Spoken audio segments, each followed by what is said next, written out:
The six Nick 10 teams took care of business last weekend. Who are the two left playing in the second round this weekend? Who are my Bailey Pod top performers this week of the playoff edition? Also, too, our guests tonight, Harold Bone, Rockton Roscoe News, Matt Trowbridge, Rockford Register Star, and my great guest tonight. He's got his team really playing at a high clip. They've actually advanced to the second round of the playoffs in 6A. Coach Beck is in the house from Belvidere North, and special guest with him, yes, Ben Bucher. Ben Bucher is in the house. Yes, the man is in the building. We got Ben Bucher on tonight, so don't go anywhere. Be square. Real quick, make sure you guys go get your glass of water, go get your beverages, whatever you choose to drink. Go get it. Grab a snack. Go get your friends. Go get your friends. Go get your family. Tell them it's going to be an action-packed show tonight. You got to get to the Bailey Pod. You got seconds to get here. We're with you tonight. Again, we got a jam-packed show. You know what time it is. Let's get ready for the Bailey Pod.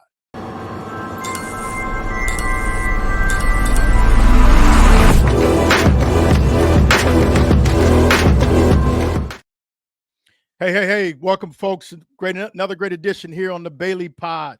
You guys can catch the Bailey Pod every Thursday. Again, every Thursday at 8 p.m. via YouTube.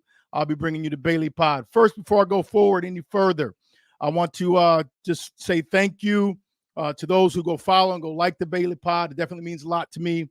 Brings joy to my heart that you tune in to this every Thursday to get some good feedback on what's going on in the Nick 10 conference. I love it.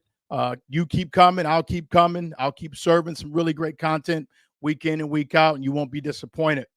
I'm going to go ahead real quick. I'm going to get into my Bailey Pod top performers of the week. I wasn't going to do this week, but just last minute changed my mind. Said, you know what? These guys deserve the shine, so I'm going to give it to them. All right, we're going to go ahead and start off with Belvidere North, Ben Bucher, 4 carries, 207, 4 TDs in his big first week in the playoff victory last weekend. Hananiga, Kurt Smith, 18 carries, 118 on the ground, 2 TDs in their loss last weekend to Willowbrook North. Freeport, Cam Verner, 20 carries, 117 on the ground, and 2 TDs in their actual loss last week over Woodstock North. Boylan, Caden Gates got busy, 9 carries, 96 yards in the Titans' big victory over the South Shore last weekend. Belvidere North, Eric Roman, 3 carries, 44 yards in a TD last weekend. He had also 2 defense. He got it done. 1 sack, 3 passes, batted down in their big win last weekend. Harlem, Jamadi Muhammad, he finishes his senior season. He had 22 carries, 87 yards, and 2 TDs in their disappointing big loss over there in Husky Stadium against Mark Carmel. Guys, also, too, before we go forward in the show, make sure you guys go like, go follow. Again, only way you're going to be notified for all new content that I'm going to be dropping throughout the week. You got to click that bell. Remember to do that. Again, go follow, go like. Again, I'll be bringing you the Bailey Pod every week at on Thursday at 8 p.m. Don't miss it. And again, go follow, please. Guys, I'm going to go ahead and get into our first guest tonight. I'm going to bring my man to the stage, Harold Bone from the Rockton Roscoe News. Harold and I were both at the game last weekend, Hananiga and Willowbrook. Didn't go the way we anticipated. So Harold, I'm gonna start with you. I'm gonna let you go ahead and open up and just give me your little take on what you thought things went wrong over there at Hananiga. Well, Tim, what went wrong was Willowbrook decided to show up. I mean, they absolutely took control of this game from the opening kickoff, where Hananiga kicked it out of bounds. Willowbrook got the ball at about the 40-yard line, and they drove 11 plays to score the opening touchdown in that football game. They actually had 15 of the first 16 plays in that game. After an early turnover, a mishandled pitch by Kelly to one of the running backs, ball was on the ground. Willowbrook got on top of it. They scored a field goal there to go up 10-0. They added another touchdown in the first quarter, and after the first quarter, Hananiga was behind 17-0, and they were shell-shocked. And you could feel it. I was on the sidelines walking back and forth. You could just feel it. The momentum was all in the direction of Willowbrook. And it's almost like, if you think about it like a boxing match, sometimes you get punched in the face and it takes you a while, you stumble back, and then you catch yourself and you try to move forward. And it took Hananiga a lot longer than normal to kind of catch themselves. And they didn't do that until so far into the second half. They didn't have a chance to come back and win this game. But give all the credit in the world to Willowbrook. They took last year's 44-0 loss to heart, and they worked hard. They came into this game. They wanted revenge. Coach Nick Hildrich talked about it after the game. They talked about it every day leading up to this game. They did not want to leave anything on that field. They did not want to have that feeling like they had last season where their season ended there. They wanted to turn it around and flip the script, and that's exactly what they did against Hananiga. Hananiga, we talked about it last week. Just do what you do, which is run the football, protect the football, play good defense. And Hananiga in that first quarter, they 2 turnovers. They couldn't run the football. They couldn't stop the passing game. I think that was the biggest surprise for me in that football game as to how good Willowbrook was at passing the football. Their quarterback threw for 169 yards. There were 3 games this season combined where he didn't throw for 169. I mean, he did a great job. They found wide open wide receivers running all throughout the Hananiga defense. They saw something on film. Coach talked about this as well. They saw something on film. They felt like they could match up their wide receivers in the secondary against Hananiga. And their offensive line gets a ton of credit too. I know we mentioned that last week, and we mentioned it before. Willowbrook gave their quarterback a ton of time. Hananiga's D-line could not get a hand on that quarterback, but just maybe 2 or 3 times the whole game, I think he was pressured or had a hand on him. The highlight you're seeing here with Dominic Kelly, we mentioned that he was a great scrambler moving around, but when he had to be on time and throw the ball, it didn't seem to work. Hananiga wasn't able to get off the secondary, the corners, the safeties, and I think that really hurt them in that football game where they played off script because the D-line was athletic enough to go chase Dominic Kelly down. Right. Yeah, I totally agree with everything you just said. They were down 20 at halftime. The score, I believe, was 27-7. And Correct, yep. I mentioned it. I illuminated this on the show on the overtime that I'm on with Scott Leber and the crew, and I had stated, Hananiga just got themselves in a really bad position. They had never been down with that type of deficit all year. And I think they were kind of surprised how they got so to speak smacked in the mouth by Willowbrook.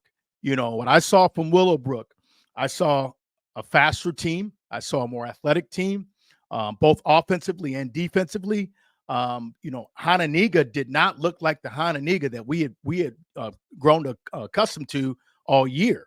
With the dominant running game, with the decent passing game, Kelly doing his magical tricks on the field, defense playing stellar, special teams playing well, the camaraderie, the excitement, the zeal, the zest on the sideline. We didn't see that last weekend. We didn't see that on Friday night.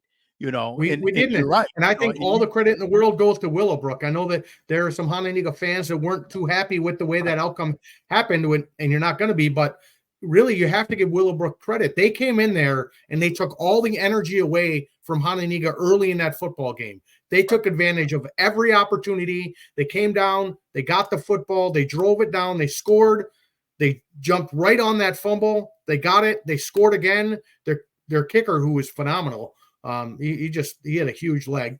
Right. Then they played good defense. They shut Hananiga down for the majority of that football game until late. They had a couple of plays there, but no big explosive plays in the running game, no short fields for Hananiga. They weren't able to turn over Willowbrook. I mean, so many things went well for the Warriors of Willowbrook. I think I don't want to say that Hananiga they were just off their game. And you have to give credit to Willowbrook for that, because I think everybody thought going into that game, based off of last year's score, the record for Hananiga this year, how they were playing, myself included, I thought they would go in there, play their game, and they wouldn't have really that much trouble with Willowbrook. I was 1,000% wrong on that. Right. And, I think what Willowbrook did well too, I mean, if you watch him defensively, they got really great pressure, on Kelly. I mean, Kelly was under duress the entire night. What Kelly didn't have, what he had all year against the Nick 10 teams, he didn't have those creases. He didn't have those seams to where he goes right, and then he's got that little alley, that little slither there that he can just squeeze his body through and then maybe go 45, 50 yards. He didn't have that. I think their linebackers, Willowbrook's linebackers, did a great job shooting the A gap and the B gap. Again, I stated this on Friday night. I think what Hananiga saw offensively, in terms of Willowbrook's defense, they saw a faster team. I think you would agree with me. I think if you've followed Hananiga football for quite some time, I'm particularly talking about this year. Would you say that the speed that you saw from Willowbrook was a little bit different than what we've seen in the Nick 10 this year? They're definitely at the second level. Their linebackers, definitely. They had a spy on Dominic Kelly in that game. And as soon as he took one step up in the pocket, even if he wasn't going to run, he was still looking down the field. That linebacker ran towards him. And I don't want to say he was as athletic, but he was sure close enough that he got him down or made him move and allowed the rest of the defenders to corral him. Because really, that's what happened in that football game. And I'm not sure that anybody else in the Nick 10 kind of strategized that way, where they had a defender who just kept an eye on Kelly.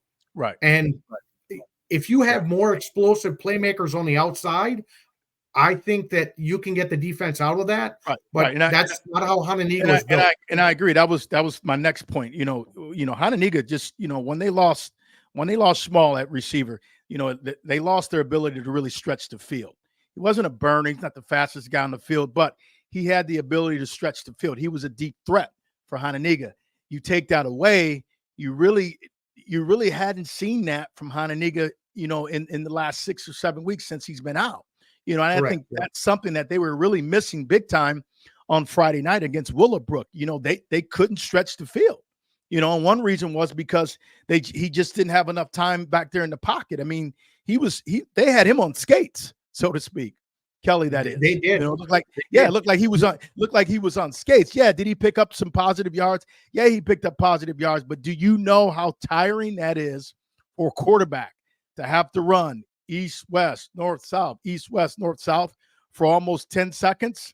The kid's got to be in really darn good shape to be able to do that. But, you got to ask yourself, how tired does he get when he's doing all that running? I mean, he runs almost 200 yards just going east and west.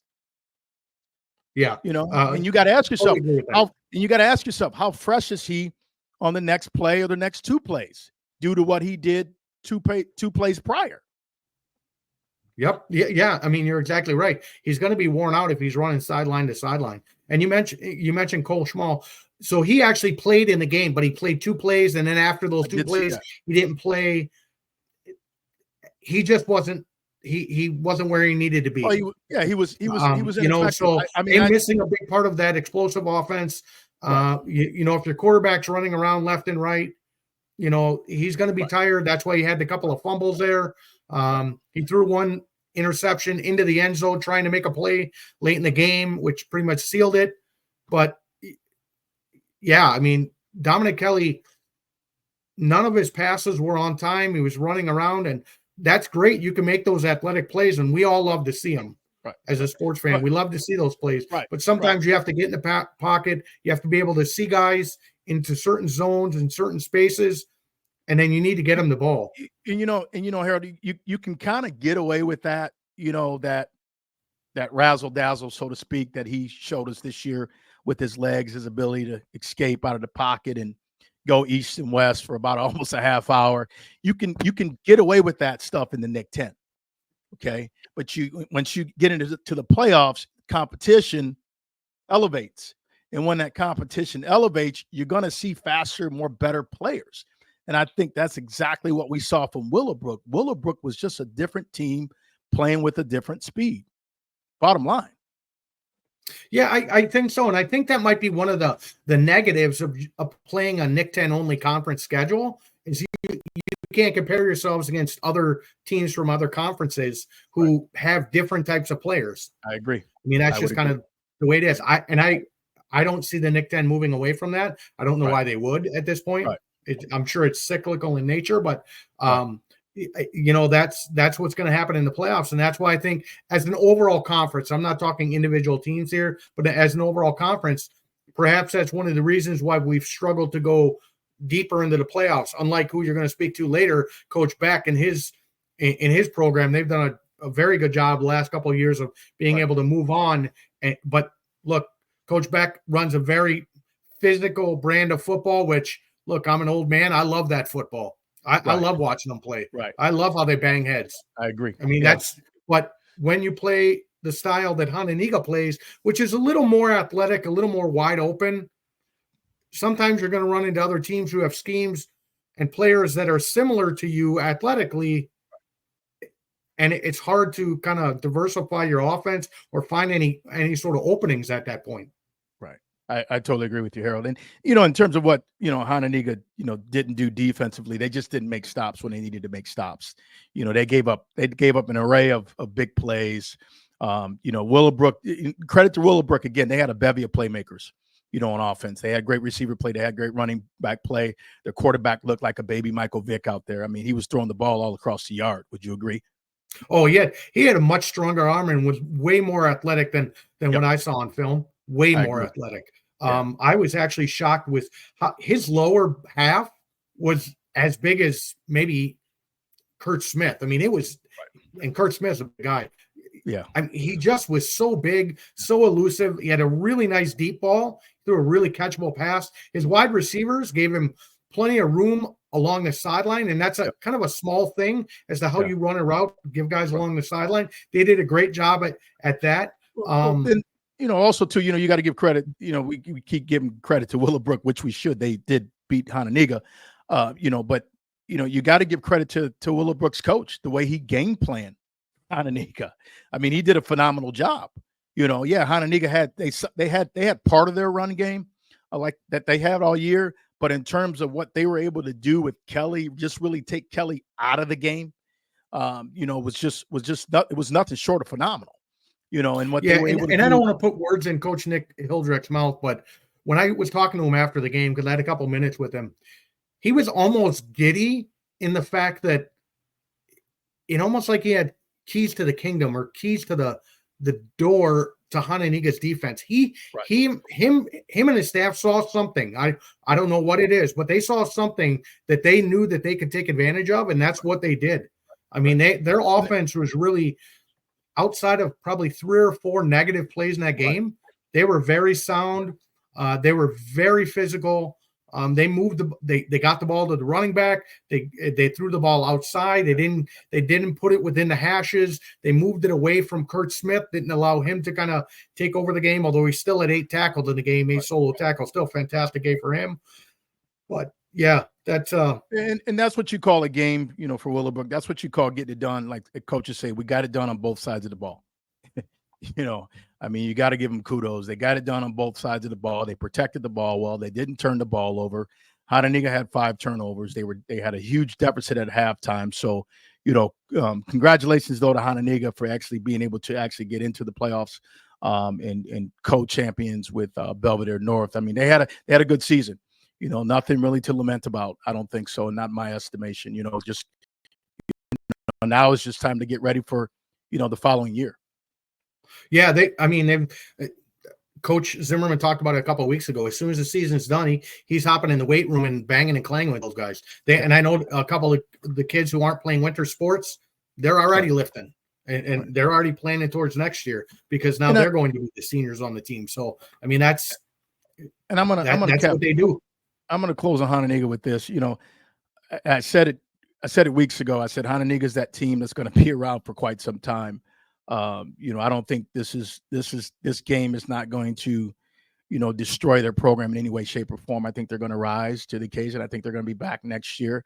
I think they're going to be one of the top 2 teams in the conference next year.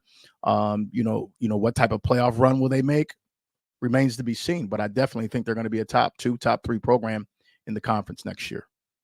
Yeah, they definitely have some leadership holes that they're going to need to fill. But their JV team finished 7-1 this year, only losing to Belvidere North this season. So they've got those kids coming up. They got some juniors that are going to be back. Max Benson's one of those seniors.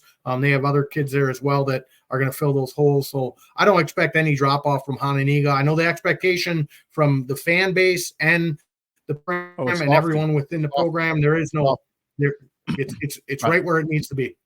Yeah, for sure. Yeah, and knowing Coach Jim the way that I know him, he's going to be getting those guys prepared. So again, like you just alluded to, they're probably already in the weight room right now, getting ready for 2025. So let's go ahead and move on. Let's get to our next guest here on the show tonight. This man here is no stranger to sports here in the Rockford area.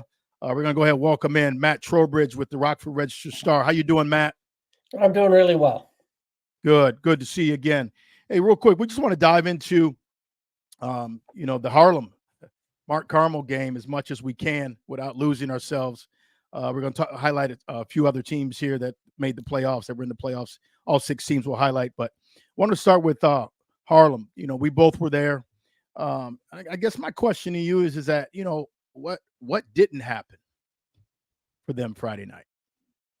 Well, Mount Carmel's just too big and too physical. I mean, that was Harlem's problem most of the year. I mean, Jefferson ran the ball down their throat, and Jefferson was a 2-win team. So Harlem just could not match them physically. And then the Mount Carmel quarterback also had a great arm. I thought I was watching a college quarterback there. So, Harlem was just outclassed. But you know what? Mount Carmel is the number 1 team in the state, 2-time defending state champ. They're going to beat a lot of teams 40-0. Right. I'll go back to, we're talking about Hononegah getting beat. I think most of us knew after 2 or 3 games this year that this was a down year in the Nick 10. I mean, there was no great teams. I mean, I think Belvidere North was, I thought, the best team, and they're down a class. And the other part is going back to Hononegah and Harlem, and we're going to get to Guilford. Class 7A, I think, is the toughest class in the state. And we get thrown in with all the suburban teams and the Chicago Catholic school teams. And, if you're not, if you're a 5A team or a 4A team, 3A, 1A, whatever, there's some great teams in those playoffs. But in 7A, there's a ton of great teams, and you can just get your head handed to you if you're not one of them. Yeah, and Matt, not to interrupt you, I'm looking at some teams right now. You got Whitney Young, still playing. They're live. Bradley Bourbonnais, they're still playing. Hoffman Estates, great program. Lincoln Way Central, great program. Batavia, we know what they bring to the table. Lincoln Way West, Downers Grove North, Fenwick, Quincy, St. Rita, Boylan, Willowbrook, St. Rita, St. Charles North, Mark Carmel, who we're illuminating now. Normal community. I mean, Prospect. These are some powerhouse programs.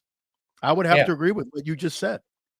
Hey, and I want to go back quick to, you guys were talking about Hononegah, and I think I was listening on the radio at the end of that game, and Andy Gannon and Coach were talking about how that, they need more competition during the season. I used to hear that when Belvidere North first joined the league, and Boylan would bounce out of the quarterback, or out of the playoffs in the first or second round. And I heard so many of their fans saying, we got to get that extra non-conference game back to get, whatever. But the truth is, at the end of those, right before the Nick 9 went to the Nick 10, Boylan would play like a Lake Zurich or somebody.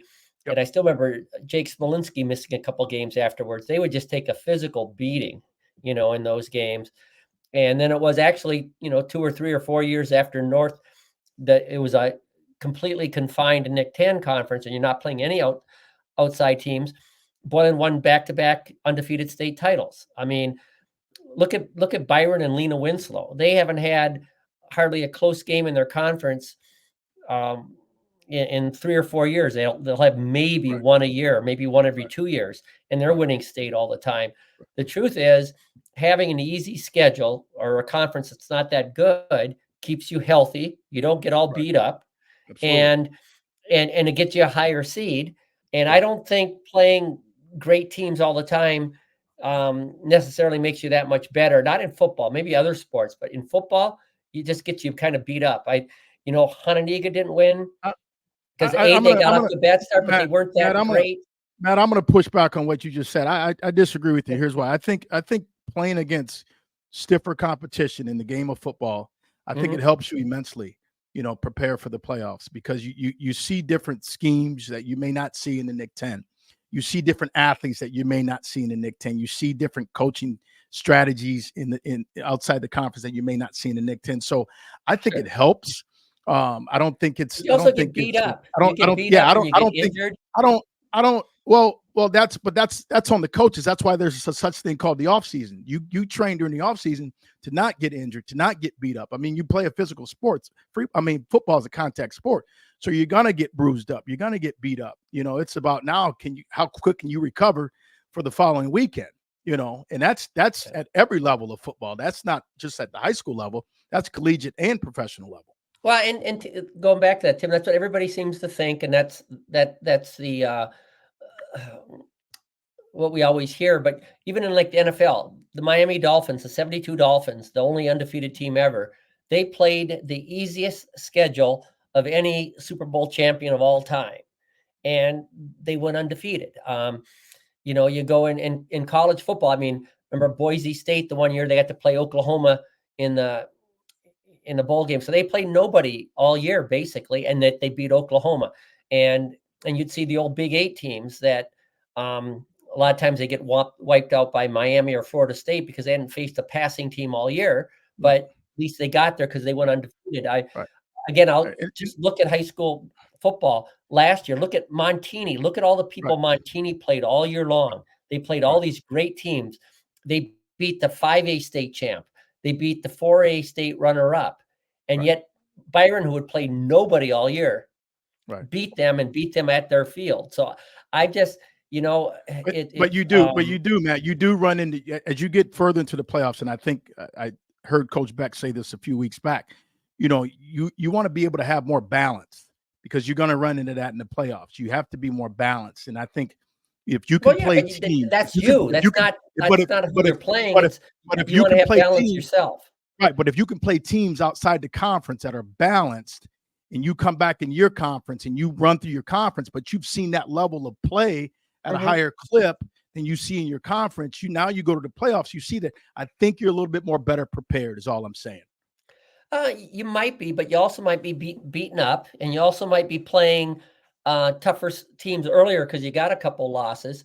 But I mean, look at Byron. I mean, they beat Montini last year again, and when they played nobody all year, and Montini's playing the toughest schedule in the state, and then you go back a couple years before that, and I forget what it was, Elmer's High C thing. They won a bunch of really close games at the end, and it's and I'm telling you, they've had no competition in their conference for about 5 years. I mean, this year Dixon gave them a good game, but that was it.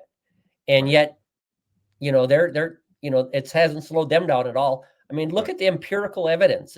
There really is no. Everybody says that, but if you stop and you look at the evidence, you just really haven't seen it. And in some ways, then you can save all your trick plays. You can save all your stuff that you haven't had to show. Another NFL team was that. Remember Kurt Warner in the St. Louis team that came out of nowhere to win the Super Bowl that year. Again, they had one of the easiest playoffs or schedules ever. And everybody kept saying, "Wait till they play somebody. Wait till they play somebody. Wait till they," and they wound up winning everything. Man, I'm shifting gears to a different sport. When I played basketball in high school at Boylan, shouldn't have played because I was not a basketball player. I'm just admitting that on air. We finished number 4 in the state. We finished number 4 in the state. And what Steve Gores did very well, better than a lot of coaches back then did. He made sure that we played the cream of the crop that were in the Chicagoland area. And Matt, you were around at that time. Sure. We played King. We beat King my senior year. 2 7-footers, Thomas Hamilton, Rashad Griffith, and the rest of the crew.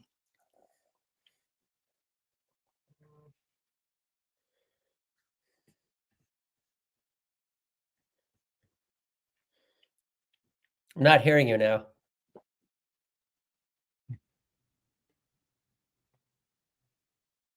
I think I think personally, a lot of coaches would agree with me. I think there should be some non-conference game. I like what the conference is doing now. I'm picking up, during the summer, they're picking up the scrimmages with schools in the area. I think Byron and Hononegah scrimmage this past summer. So I like stuff like that, even though it doesn't go on the W or in the L column, but still to play against different competition that you don't see on the regular. And they may have better players, they may have better coaching, they may just do things differently than you're accustomed to seeing. I think that's huge. I really do. I agree in every other sport, but football is so physical that I think it's football is a little bit of a different sport that way.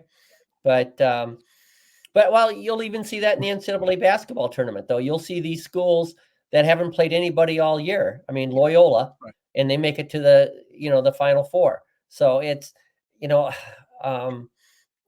think it's overrated. I do think good competition helps. I always wanted to see it as a wrestler and everything else, but mostly the better competition exposes who you are. It doesn't really necessarily make you that much better. But Right. and again, you can search that out so much more in other sports. You do that in football. Look at NIU this year. They beat Notre Dame in football, and then what happened after that? And I don't know if it's some of that's because they get beat up. I know that happened to the team that beat Alabama and Iowa State and whatever. And afterwards, I was talking to the coach, and he said he would never, ever play that schedule again because it just took too much out of his team. They were a shell of their team, and they lost two games in the MAC. Well, yeah, and again, man, I think that's why coaches prepare. One of the coaches that does a good job of preparing his athletes, for a little bit more rigorous talent. Coach Beck does a really great job of getting his players prepared, for faster players, more athletic players, different schemes and things of that nature. So, I don't know if I can really side with you on that one because again, knowing what I know and knowing the history of, how important it is to play against stiffer competition during the actual regular season, because the only thing it does, it just actually raises your game during playoff time. I really do believe that. Let's go ahead and move forward. Let's highlight. Let's talk about Boylan. Are we surprised Boylan getting it done the way that they got it done last week against South Shore guys? Not at all. But on the other hand, I had no idea what South Shore was. We're used to so many of the Chicago teams that are not the private school teams, that the Chicago public school teams just being awful at football. This other school, I had no idea what they were. They're kind of a new one. I didn't know if they were good or they're bad. Like I remember, a few years ago, what was it?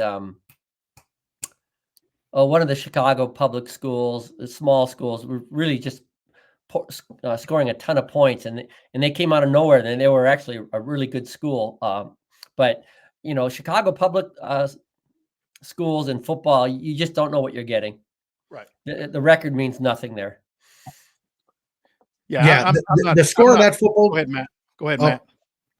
I mean, excuse me. The score of that football game did not surprise me one bit. When I was watching that game, the score, the outcome of that football game did not surprise me at all. South Shore, and I've not followed Illinois high school football for all that long, that had to be the most lackluster 9-0 team I've ever seen. I don't know who they were playing, who's on their schedule, who's not. Look, they strapped it up every Friday and Saturday, and they won those games. But Boylan did what they should have done. They should have won out and took that game. They did. They got a great offensive output from their offense. Their defense played great, allowed less than 100 yards in that game. They allowed less than 100 yards. By far and away the best defensive performance they've had all year, and I'd be willing to bet probably the best offensive performance. Yeah, this I would week's agree. game is going to be a lot different, though. I agree. On the ground, I'll give you some stats here. They had 254 on the ground, 118 passing, 372 total yards. So yeah, it was a great day at the office offensively. I thought defensively as well. They pitched the shutout. Now on to the second round. Can they continue to improve week in and week out? I think that's the big question here. I'm not going to bet all of our against local teams, I think it's it's doable. 3A, What's that? 1A to 1A through 5A. If they play a Chicago public school league in the first round, they've almost always won. Right. Guys, let's keep moving here. We got our guests waiting. Let's talk about Freeport. Are we surprised, guys, at what Freeport was not able to do last weekend? I know we kind of talked about it last week that we thought, Freeport had a shot at the game against Woodstock North, but obviously they came up short last weekend. They did about what I thought. They lost by 10 points. It was 34-24. They shot themselves in the foot. The very first drive, they had a 10-play penalty and then back-to-back 5-yard penalties. And it's like, they kind of shot themselves in the foot a little bit early. And then late, when they got their offense going, their defense wore down. They had stopped them, I think, 2 or 3 drives in a row, and they'd gotten within a point or two. I forget what it was. And then at the end, the other team scored 3 straight touchdowns.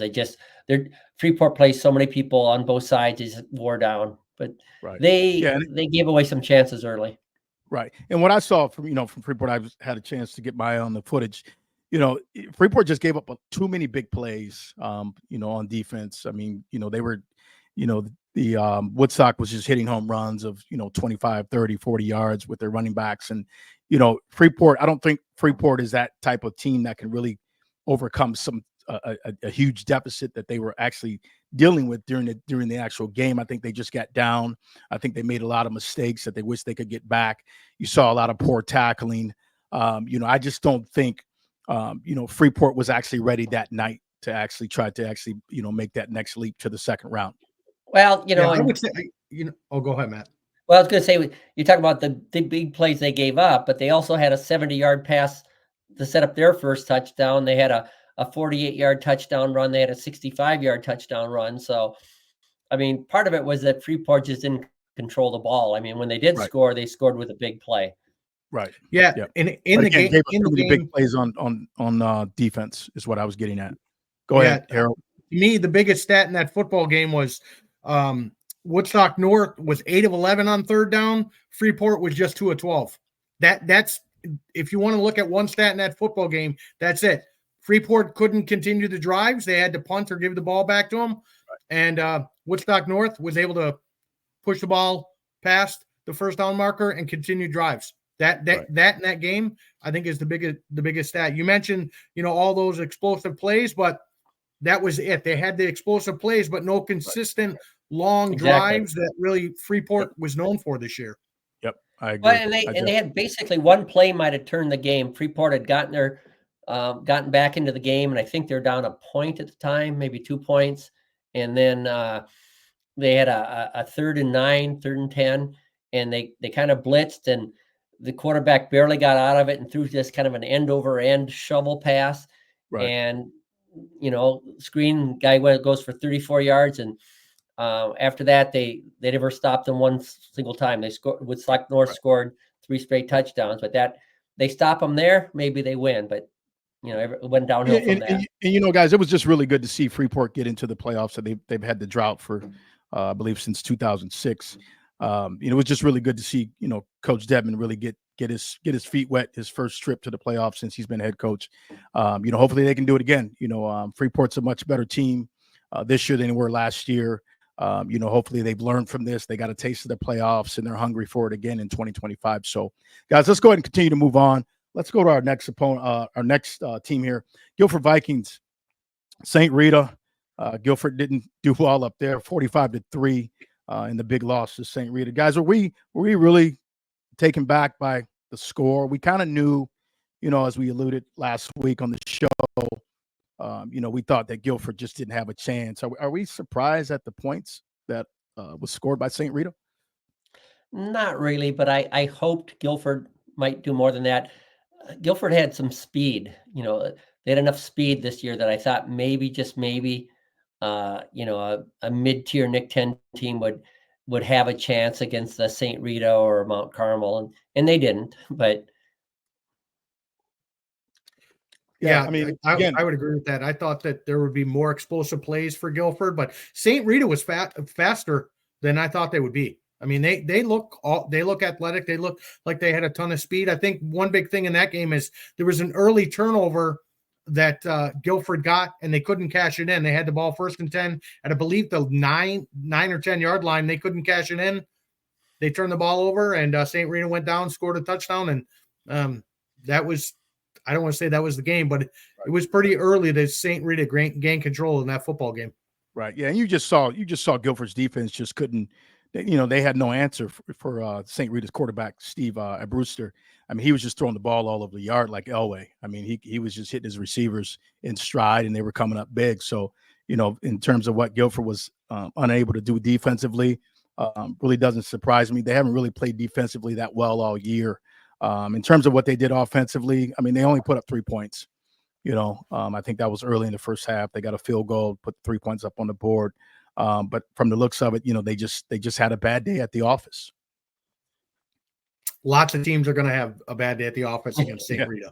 It's a good football team. Yep, I agree. It's a good football team. I agree for sure. Well, Harold, we're gonna go ahead and move on away from the show of this topic here. We'll bring you back next week for part 3 of the Bailey Pod Playoff Edition. Want to thank you for joining us. Again, we love what you do up there at Hononegah, covering Hononegah sports. But we'll definitely check in with you next week. Matt and Tim, great talking to you again. And Coach Beck, good luck this week. You and Ben, hope you come back with a W and talk about you next week. Thanks, Harold. Appreciate it. Harold Bone, everybody. Yeah, man. I think those teams that that lost this past week, it's always good to see the number of teams from our conference that actually make the playoffs. I think it's good for the conference. I think it's good for the state.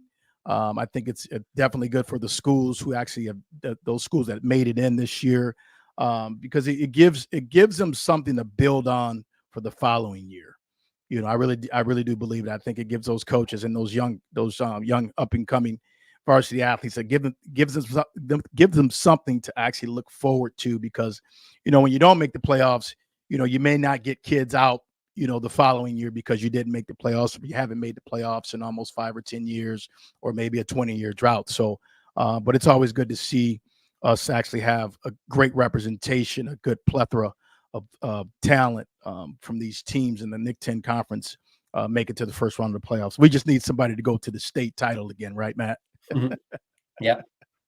All right, man. We're gonna move on through the show. We're gonna get to our next guest here. We got 2 guests here.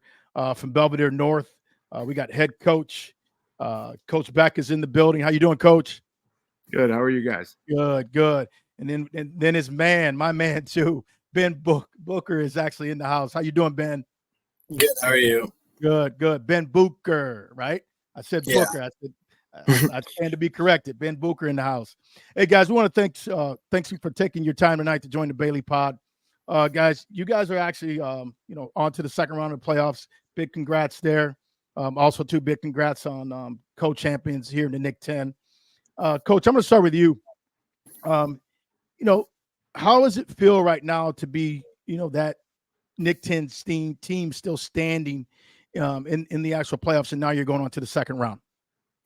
Yeah, I mean, there's a lot of excitement around our program, around our school.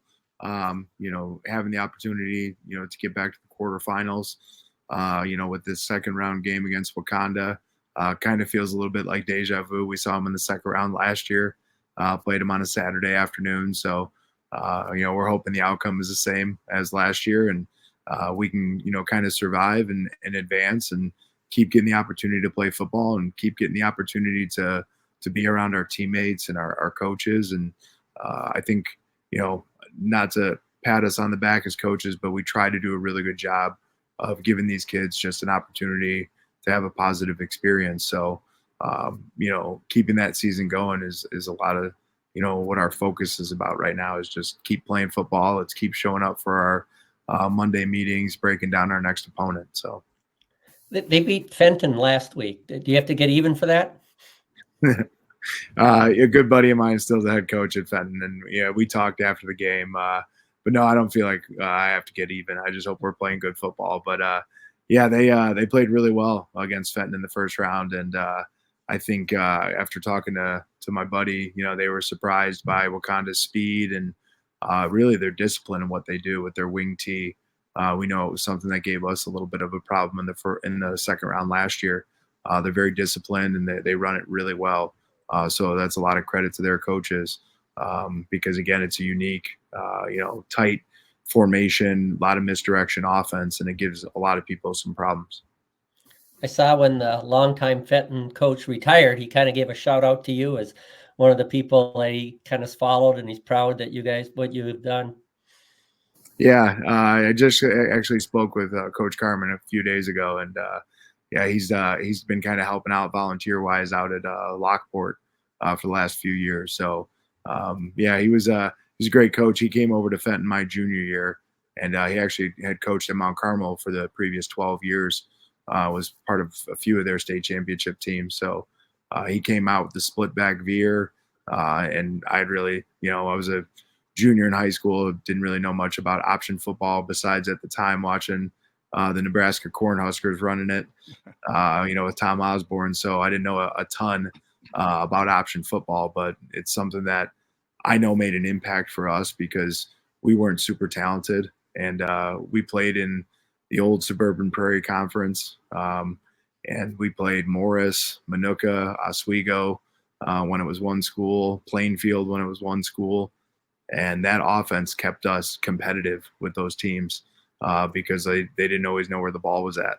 So that was something that I, kind of, as I transitioned into playing at the collegiate level and then becoming a coach, I knew I wanted to run some sort of, option because I'd seen it work for an undersized and an undermanned team when we ran it in high school. Coach, you put up 35 against Kaneland. Obviously, that's a good day at the office for your offense, I would believe. What are some of the things that you like that you guys did offensively very well that allowed you guys to put those types of points up on the board in the first round of the playoffs? Well, I might have to deflect that question to our other guest because, 4 carries, 207 yards, and 4 touchdowns. Ben Bucher was the main catalyst behind our offense that night, and he obviously had a historic performance for us on only 4 carries while playing full-time defensively. So, I might have to deflect that question because he was almost single-handedly our offense on Friday night. Ben, I'm going to ask you. I mean, what was it about offense that night? You were on fire, as Coach just alluded to. What was it offensively that enabled you guys to put up those types of points on the board, and then also too, you again, Coach said it. He said it best. You had a historic night. What was it offensively that you guys were clicking so well? It was nothing really special. It was just partially the play calls, like Coach Beck and the people up in the box, like see what's open for us, and then also just my blockers, like just giving me the gaps, and then I'm just reading it off of them every play and just trying to hit it full speed as hard as I can every time. Just hoping to get past that first level and just use my speed and take it to the end zone. Hey, Ben, what's it like going against a team that's averaging 400 yards a game on offense and not only 3,000 yards rushing, but 1,200 yards passing? I mean, how are you going to defend this team? And last year, they ran the ball 60 times against you. I mean, how can you afford to let them do that again? I mean, it gave us a lot of trouble last year, but I really think with our game plan this year, I think we'll have a better shot of stopping their run. And I think over top, our pass defense has been really good this year. So I think if we just stick to our basics and just stay disciplined each play, I think we'll be all right. Hey, Coach, I think maybe the most underrated player in the conference might have been Nathan Alexander this year. He didn't touch the ball much, but he had so many big catches. You're playing without him now for the rest of the year. How much does that, your team that barely passes anyway, but he was such a big play threat in your passing game, how much does missing him hurt you?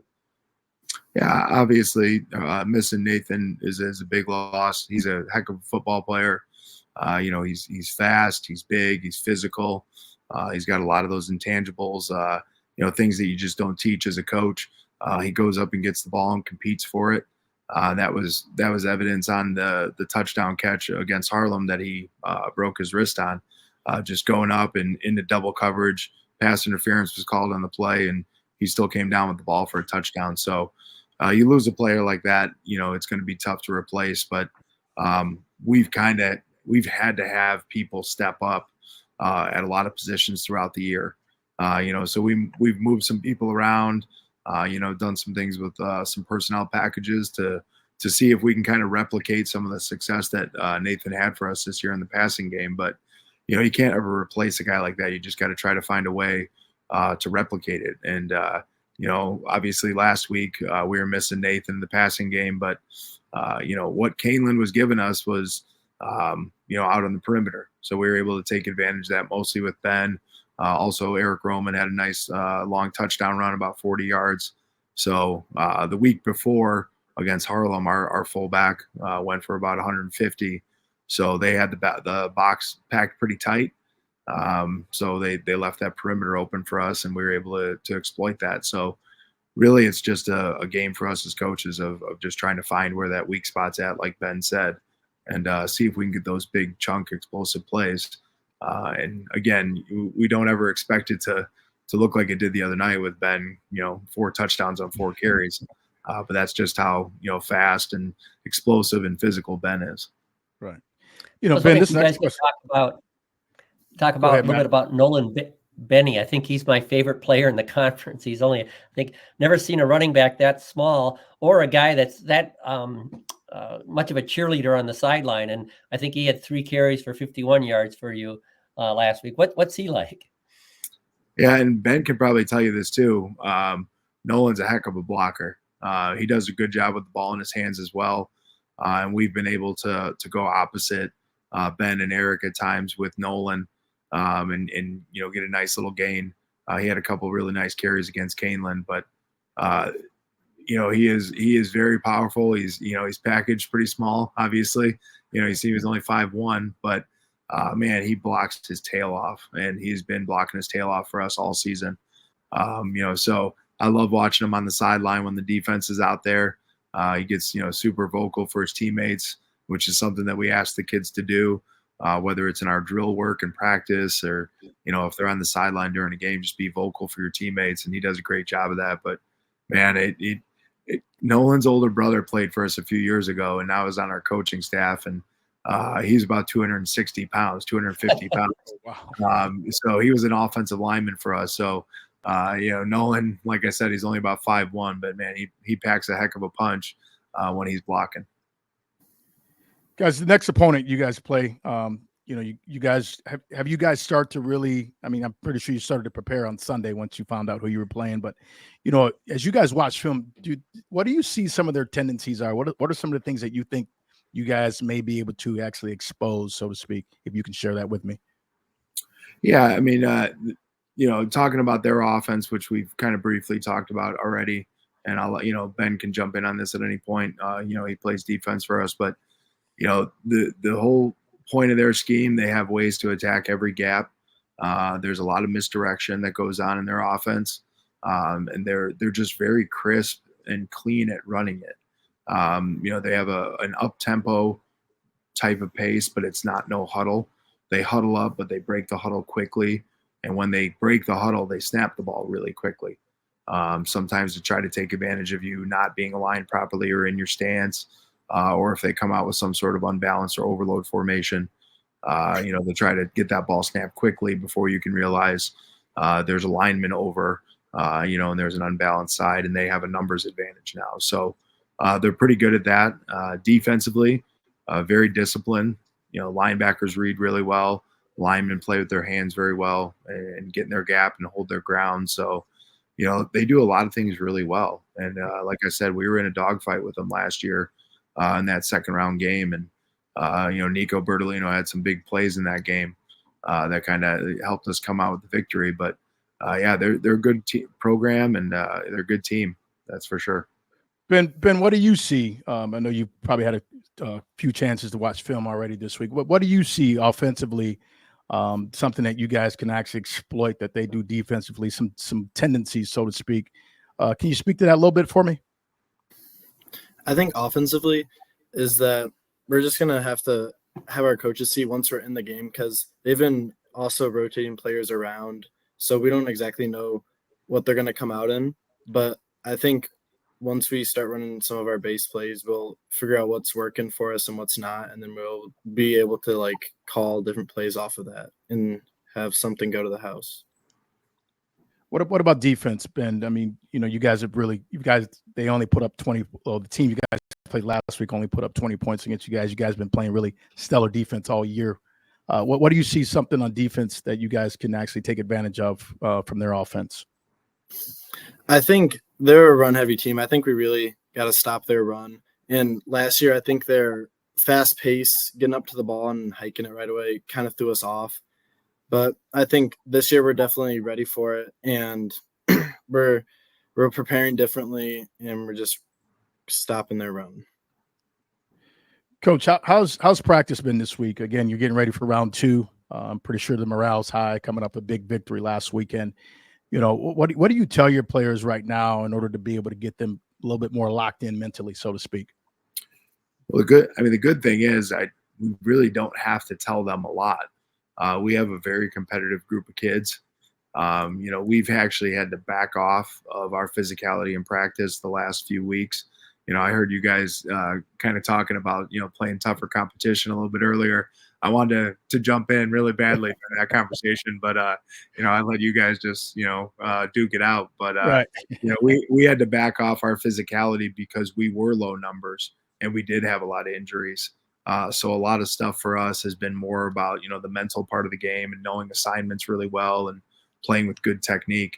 But our kids don't need to be fired up. They don't need me or Coach Fagan or any of our coaches to do a big rah-rah thing.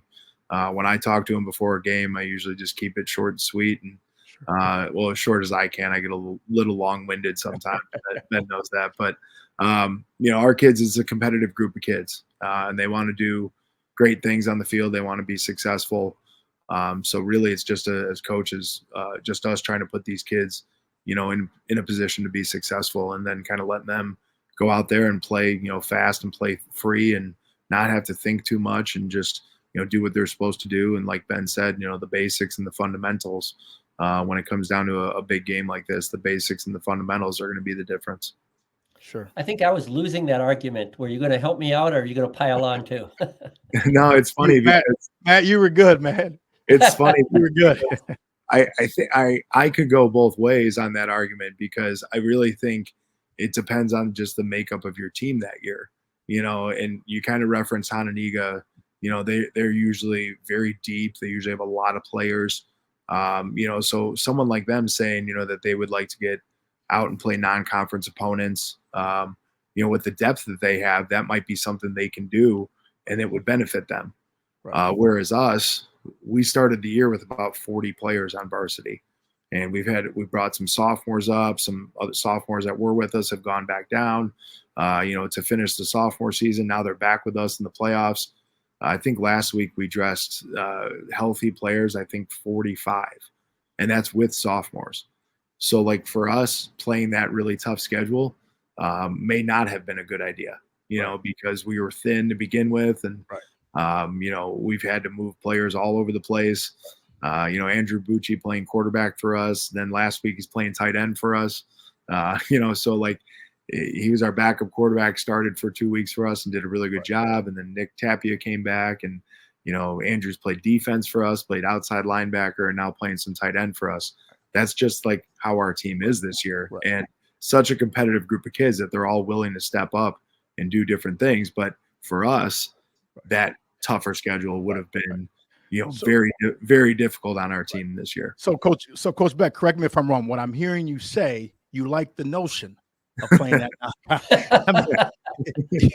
Is that what I'm hearing you say? You like the notion, but well, I get it. Yeah. It makes sense in that sense there. You just summed it up. If you have, low numbers, that may not be for your actual program, so to speak, because again, you don't have the depth like Hananiga has, or some of these other teams in the conference may have, like, 40 or 50 players. And I don't know if any conference in a team probably carries more than 50 players during the regular season on the varsity level. So guys, let's keep moving on. Yeah, Tim, you did bring up a good point on that though. Like the summer scrimmages have really helped out with that, because you can go and you can schedule anyone you want, if they're willing, and you could see a really tough program. You could see a certain type of offense, a certain type of defense that you're going to see in the season, and you still can have a quick whistle because you're out there as coaches. Right. You can modify it to where it's not live contact. The kids don't wear lowers anyways, so you can't have live contact in the summer, but you can still see physically how you match up with another team, Exactly. In the trenches on the offensive defensive line. So that has been helpful for us the last couple of years. We've been able to do that. That's good. Who have you guys actually scrimmaged against? A number of teams now. Over the last 2 years, we've been able to do it. We've seen Crystal Lake South a couple times, DeKalb, Caneland. Actually, this past summer we saw that we scrimmaged with them. The year before we had Johnsburg, McHenry. So just a number of teams, really just trying to find anyone. And for us, we try to see mostly spread teams because that's a lot of what we see during the season. So it's really just you end up talking to a coach at a clinic or something, and then you get something set up for the summer, and it's been really nice because, like I said, you can modify those however you want as coaches, and it's been really nice. Right, Ben. I'm gonna come back to you, Ben. Here, what can we expect to see from you this weekend? Do we see another Ben Bucher type of night that we've been seeing really all season long? To be honest with you, you're what I call a home run hitter. I use that phrase a lot. I think if you were playing baseball, you'd be All-American for sure. You hit home runs every time you touch the ball. What can we expect from you? Can we expect another big night from Ben Bucher? I mean, obviously, I would love to have another big night, but sometimes it doesn't always go how you plan. I mean, I'm going to just read my blocks how I always do, run as hard as I can, but sometimes I'm not always able to get those opportunities. So I hope that maybe if I'm not getting those opportunities, maybe like Eric or Zay will get those runs and help us win. Sure. We're getting kind of bored with the long touchdown runs. How about a pick six since you play more on defense?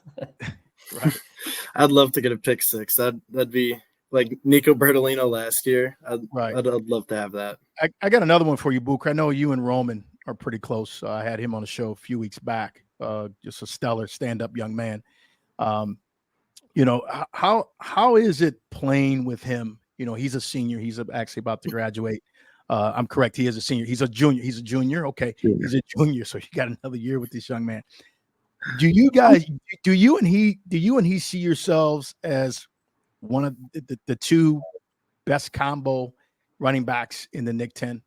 And you can answer me, please answer me honestly. It's okay. Yeah, we do kind of see that. Like every time we're not out there a lot together, but every time when we're rotating in and out, we're always like, hey, go make a play, or hey, go score a touchdown. Because I have trust in him that whenever I'm not getting the ball and he's out there instead of me, I really do think he has something special, and he just runs as hard as he can and tries scoring every time. Yeah, you both have been a treat all year, man. I can't wait till next year, Coach Beck. Well, it just kills me because they followed Nico Bertolino and Joseph Brown. They were my two favorite, pair of running backs that didn't get the ball much. And then these guys come in and do the same thing even better. Booker and my man Roman. Coach, I'm going to come back to you. Coach, you guys play Saturday. You got just a little over, 72, 80 something plus hours. Where are you right now mentally in all of this? I mean, I know you're a teacher during the day. You come out with the team, in the evening to practice, you go home, spend time with family. Where are you at mentally? How are you feeling in terms of where you guys are going and where you want to go here in the next couple of weeks? Well, the big thing for us as coaches is, and, Ben can attest to this, we've just tried not to change much, on our kids. We had two big games at the end of the year for us on our schedule, weeks 8 and 9, with Wauconda and Harlem, and we felt like that prepared us, for going into the playoffs in 6A. But really, we've been sticking to the formula that we've had since week 1, and that's, getting our kids prepared mentally early in the week, and then we have a couple work days in there. We're playing on Saturday this week, so we took advantage of the extra day more mentally So Monday we wrapped up the Canelan game and introduced the Wauconda game plan. And then Tuesday, with the weather we had, we were kind of forced to stay inside most of that practice. So, we again kind of focused on the mental part of assignment based. Today was our first kind of work day out on the practice field, actually getting some contact in. We'll have another work day tomorrow with the game on Saturday. And then Friday will be like kind of our walkthrough and just our finishing touches and kind of polishing off the game plan. So we've really just tried to keep the same, format for the kids. I think as much consistency and routine as you can provide these kids, again, they get comfortable with it and they know what to expect. And they're able to perform. If you're changing something every week or throwing, 20 new plays at them or, 10 new defensive fronts and coverages every week, these are high school kids. They have class all day. And they got to worry about, I don't know, algebra 2. I don't know, they got to worry about other stuff too. So we're trying to make it as simple for them as possible, but still be multiple in what we do and, be able to attack teams that we play. But really it's just keeping that same format. So we had a good work day today. I felt, offensively, we got through some of our base plays. We went through some different personnel packages offensively. I know Coach Fagan put in, his game plan today, and our scout team offense did a really good job, replicating what Wauconda does on their pace and their tempo. And I thought our defensive group had a really nice segment today. So, just getting the film out to the kids right before we came on. I got my offensive video sent out to the kids. Ben, you better watch it when we're done. But just our film from today and just our, tweaks and things we did well and things we can improve. Coach Fagan, I'm sure will get his out tonight too. He always does, usually around this time. So again, it's just the consistency for the kids. And that's the main part for us as coaches. Ben, how's practice been this week? I don't know if we've touched on this yet, but talk to us a little bit about the morale and the intensity in practice this week as you guys prepare for the second round this weekend. Practice has been good. We're definitely all hyped up, ready to play Wauconda again this week. But like Coach Beck said, we've been kind of mental so far with getting our plays down and just making sure we don't have any mess ups during the game. But today was our first work day, and I think it went really good. Not many mistakes on offense or defensively. We're a step closer to being ready for this week's game on Saturday. Hey, Ben, back-to-back years, 9 wins, first 9 wins in school history. What would it mean to you to get to 10? It'd mean a lot getting back on another run in the playoffs. I know our school hasn't really done it that much, and it just means a lot. And getting farther in the playoffs, I feel like is almost more rewarding than maybe winning conference. But I don't know. It's a fun thing to do. But I'm gonna piggyback off you, Matt, here. Ben, we're gonna be wrapping up here in a second, but I usually ask a coach this, but I'm gonna ask you this. I believe the state game. I'm gonna look further ahead than Matt. I think the state game is November 30th. Is that correct, Coach Beck? Sounds about right. Yeah, that weekend. Where do you want to be that weekend? Obviously, I want to be at state playing.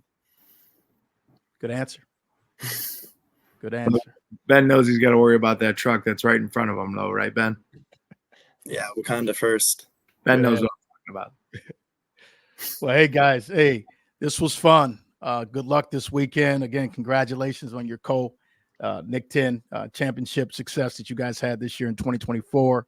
We hope to see you guys at that state game, here in a few weeks down the road. That'd be really nice to see another team from the Nick 10 represent the Nick 10 in the state championship game in the 6A.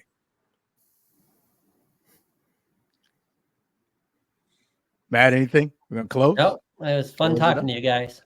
Good luck. Yeah, thanks, guys. Hey, thanks as always, appreciate it. Good talking to you guys. Both of you guys, good luck this weekend. All right, thank you. Thank you, guys. Thank Appreciate it. Yeah, man. I think Belvidere North, just looking at the, 6A run, I mean, it's, there's no teams to sneeze at I think the rest Well, of the way. that's exactly what I was thing. going to say. It's like, Yeah. I keep thinking, oh, they can win this, they can win this, but they could lose this, they could lose this. Yep. They, they got a couple coin flip games. I could easily see them, maybe even in the semis. Right. I think after that it's going to be harder, but they, they'll have to play well this week.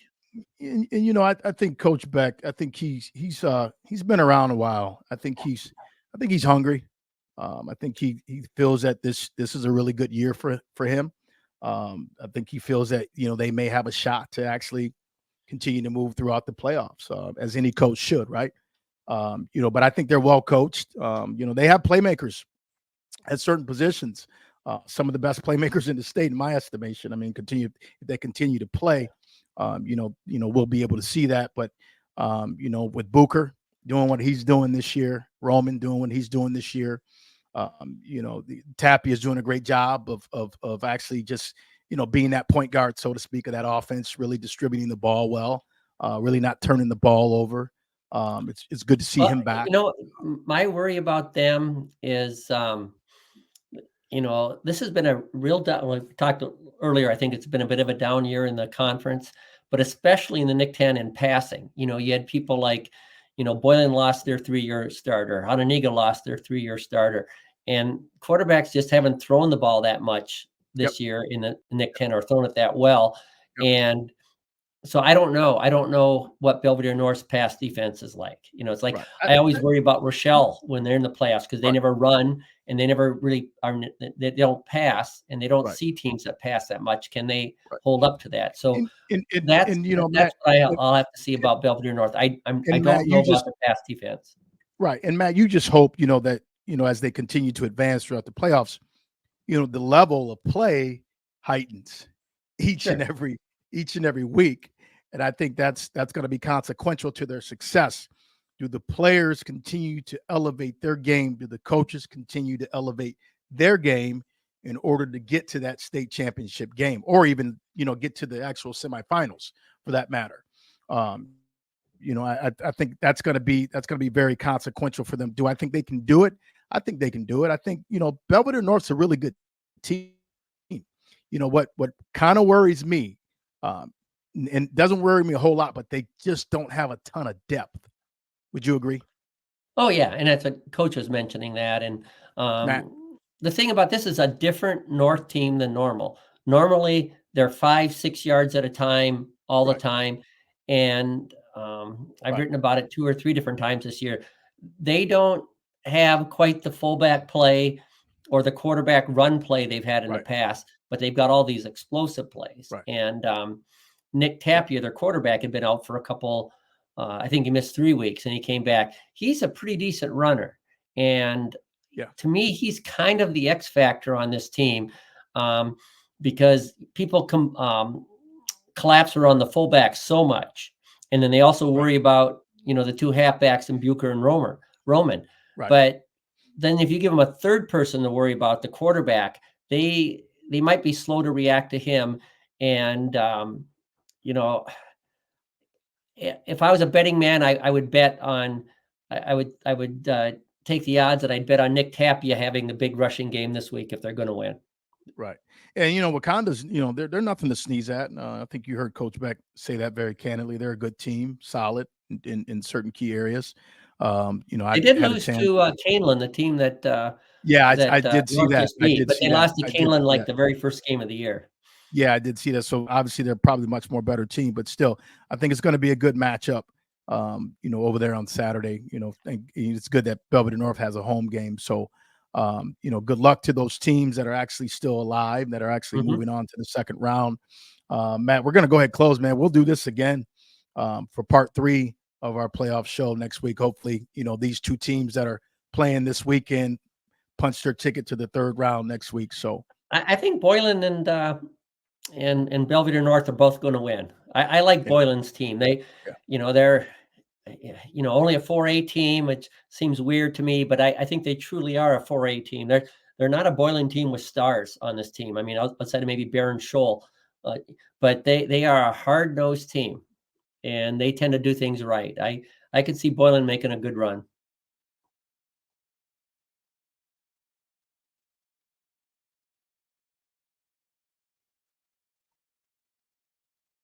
I think what Boylan needs to do, Matt, they just really need to play Boylan football. It's a home game, Saturday afternoon, Titan Stadium. No better place to be on a Saturday, in my estimation. The crowd will be out. They just have to show up for work that day. And I think if they show up, I think they'll go on to the next round. Well, I think that's a little, we would have said that about Hononegah, and maybe that is true. Maybe Hononegah didn't show up. The thing about Boylan that worries me, and I talked about it last week, is I'm not quite sure how good of a running team they are. And that's the part I like everything else about it. They had 254 on the ground last week. Again, they right. weren't, but my estimation, they weren't playing a good team. Exactly. So if they can run for even 150, 160 yards, I can see this team winning every single playoff game that they play if they run for 150, 160 yards. Right. I agree, Matt. Well, hey, Matt, Trowbridge from RR Star, folks. Matt, we're going to go ahead and move away from you, and we're going to conclude the show. But, hey, always good having you, and I look forward to talking to you next week, man. All right. Matt Trowbridge, everybody. Thanks a lot, Matt. Appreciate it. Yeah, folks, you got some good matchups this week, and make sure you guys get out, go support your teams. Definitely important for you guys to do that. I think it's going to be a treat, this weekend watching Boylan play, their matchup game, and then also Belvidere North going heads up with Wauconda this weekend. So make sure you guys get out, go support those teams. Also, too, guys, I'm just going to leave you here real quick. Just if you had a bad day today, always know that tomorrow is always going to be a better day. Always remember that. And then lastly, always know you can always better your best. Good night, guys. Thanks for joining the Bailey Pod. I appreciate you.